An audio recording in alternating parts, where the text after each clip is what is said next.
Hello అండి, welcome back to 10 recipes.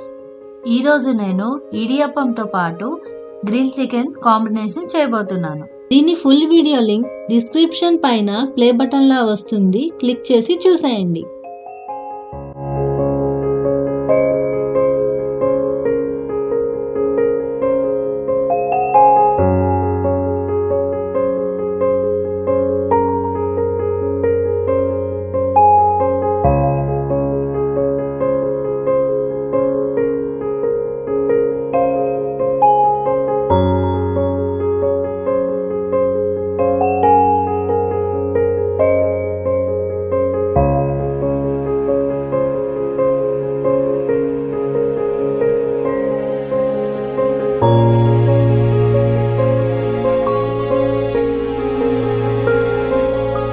Please subscribe to 10 recipes.